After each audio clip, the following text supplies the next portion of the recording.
మనం ఏదైతే చేయాలి అని అనుకున్నామో దానికి ఆయన కృప తోడైతే మనకి ఏ భారం లేకుండా పనులన్నీ అయిపోతాయి. అవునా కాదా? మనం ఇది చేయాలి అది చేయాలి ఇట్లా లేనిపోయింది దాని కొరకు లేకపోతే మనుషుల మీద బాధ, మన మీద మనకి బాధ, ఇంట్లో వాళ్ళ మీద బాధ, చుట్టుపక్కల వాళ్ళ మీద బాధ.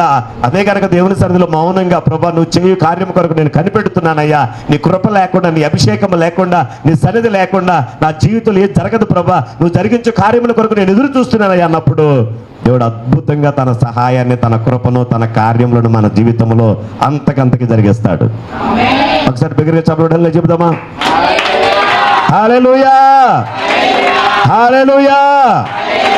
పక్కనతో చెప్పు, నా వాక్యం అయిపోయింది. నీకు అక్కరగానున్నవి నా తండ్రికి తెలుసు, నాకు అక్కరగానున్నవి నా తండ్రికి తెలుసు. ఇప్పుడు ఈ సేవ ఎట్లా ఉన్నప్పుడే కాదు, ఈ సేవ ఇంకా ది బిగ్గెస్ట్. నాకు దేవుడిచ్చిన ఏ దర్శనం అయితే ఉందో, నాకు దేవుడిచ్చిన ఆ పెద్ద మందిరం ఉందో దానికి కూడా దేవుడు అద్భుతమైన ప్రణాళికలు కలిగి ఉన్నాడు. కాబట్టి మనం ఆయన నమ్మగలిగి, స్తుతించగలిగి, ఆయన మార్గంలో మనం నడిచినప్పుడు అడుగు వాటికంటే, ఊహించు వాటికంటే అత్యధికముగా చేయ సామర్థ్యం కలిగిన దేవుడు ఆయన. దేవునికి స్తోత్రం, హల్లెలూయా. ఒక చిన్న పాకలో ఆ దక్షిణ కొరియా దేశంలో పేదవాళ్ళ మధ్య ప్రారంభించాడు పరిచర్య. డాక్టర్ పాల్ యాంగిచో గారు, డేవిడ్ పాల్ యాంగిచో గారు అనే దైవజనుడు.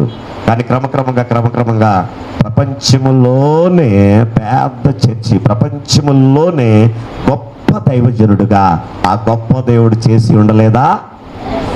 దేవునికి స్తోత్రం, హల్లెలూయా.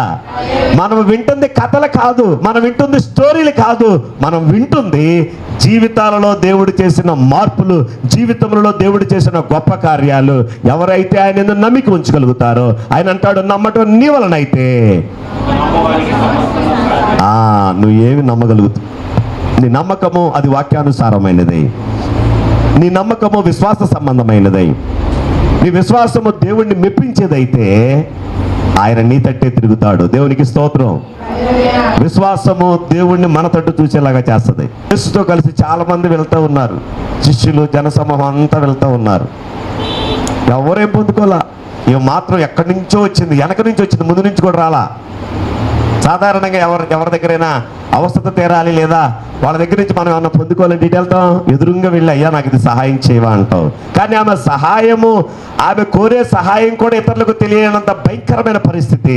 ఆమె వెనక నుండి వెళ్ళి మెల్లగా వస్త్రపు చెంగును ముట్టుకుంది.